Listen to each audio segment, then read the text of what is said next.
Ce ne sont pas des fleurs de saison, ce ne sont pas des fleurs, mais des traces qu'on ira chercher à Chayrac, puisque c'est là, dans ce bourg viticole entre Saintes et Cognac, qu'on a décidé d'aller mardi, voir la maison de la Gaîté avant qu'elle ne ferme son dernier œil.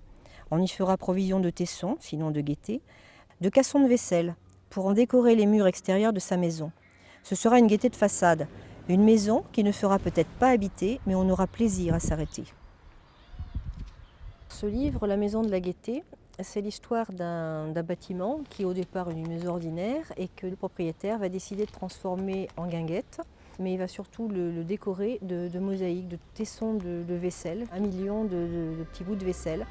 Et il va faire la façade et l'intérieur. Il y a le père et le fils ensuite.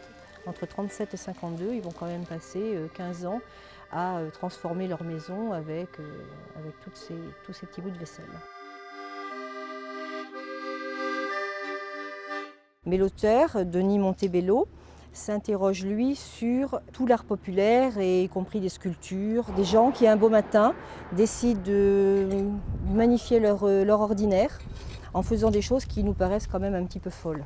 Ici, c'est exactement ça, c'est Franck Vrier qui lui a un métier tout à fait ordinaire et effectivement a une maison qui lui paraît simple, et à la suite d'une découverte d'un petit bout de pierre, il va faire des animaux à base de fil de fer qu'il va recouvrir de ciment, et tout son jardin, tout l'extérieur, sa façade, et il appelle ça son règne animal.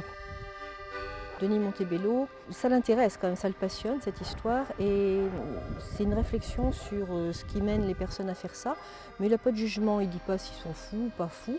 Lui, ce qu'il voit, c'est le résultat et ce que ça peut amener au quotidien. Il dit que ça apporte quelque chose, que ça détruit rien, et il pense que ce qu'on a là de l'art populaire, c'est le reflet d'hommes et d'une civilisation à un moment donné.